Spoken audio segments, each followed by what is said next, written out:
Summer heat finally breaking. Friday night football games.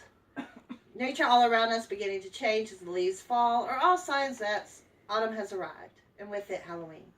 When we think of Halloween today, we tend to think of children dressed up in costumes trick-or-treating. And of course, we think about the candy, but it wasn't always so. Halloween is rich with its own history. Halloween has been my favorite holiday since I was a kid, and it was never about the candy. As a child, I enjoyed dressing up in costumes and becoming somebody else for the night. As an adult, I fell in love with its history and the atmosphere that Halloween brings. To really understand Halloween, you have to know its history, and then you have to know the traditions, the symbols, and finally, how it is celebrated today. Halloween is a day of celebration and superstition that has lasted for over 2,000 years. According to History.com, Halloween is a pagan holiday of Samhain in what is now known as Ireland. On November 1st, that day marked the end of their calendar year, where the summer had ended, the crops were harvested, and winter began. On Samhain's Eve, October 31st, they would light huge bonfires and sacrifice plants and crops and animals to their gods, to please their gods. They would also try to predict the future because they thought this night that the veil between the living world and the dead world was thin, and that ghosts and evil spirits could cross easily between the two. At the end of the celebration, each family would take a torch from the bonfire and return to their homes and light their house fire for the winter. This was considered good luck if they could keep that fire going. In an attempt to replace pagan holidays with church station holidays, the Pope decided to move All Saints' Day from May to November 1st and create All Souls' Day on November 2nd. By doing so, it made the common people relate easier to the church because they were basically celebrating the same holidays they always had, just with different names and minor changes. These 2 days together are also known as All Hallow Mass, making October 31st All Hallow Mass Eve, which later years became Halloween. Halloween was slow to come to America because the first settlers here were strict Puritans.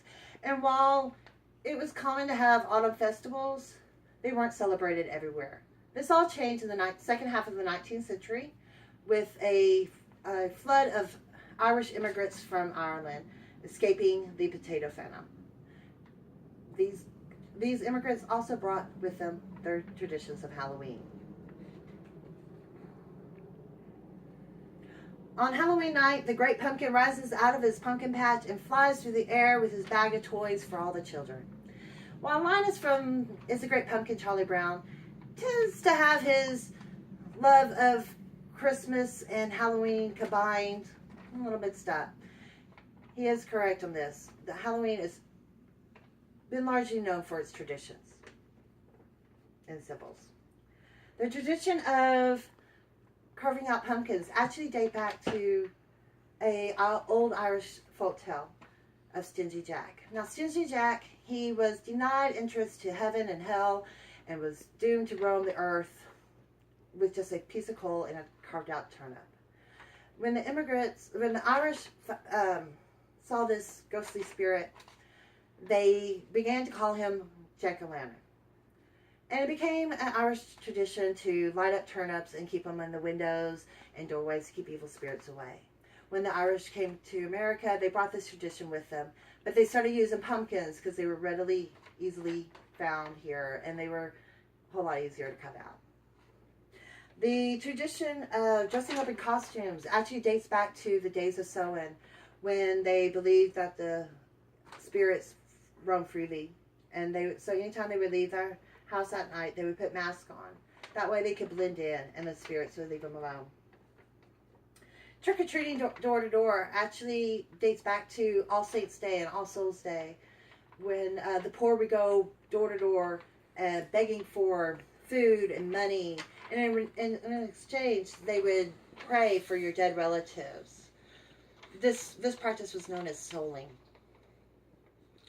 While it has changed dramatically over the years, the popularity of Halloween is only second to Christmas.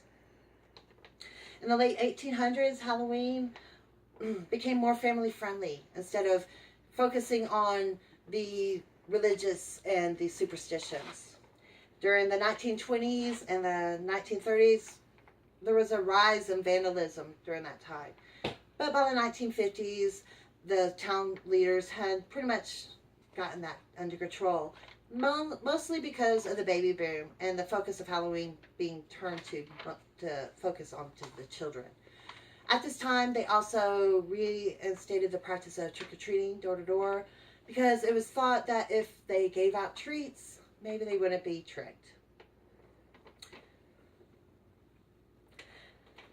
Today, Halloween is filled with both tricks and treats. We celebrate with haunted houses, Halloween parties, and taking our kids out trick-or-treating. According to National Retail Federation and Fortune.com, more than 171 million Americans will celebrate Halloween this year. 6.9 billion will be spent total for Halloween, with the average of $82.93 per family. 2.6 billion will be spent just on candy, and 2.5 billion will be spent on costumes for all ages, including our pets. While Halloween may have started as a primitive pagan holiday, it has survived not only the church and the rise of Christianity, but it also crossed the large ocean to the New World and became an American holiday. And while most of our traditions that we do today does not look like anything from the past, every tradition we have can be traced back.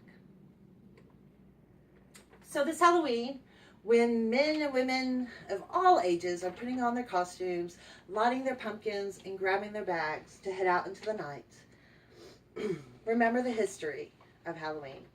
And I'll leave you with these words: trick or treat.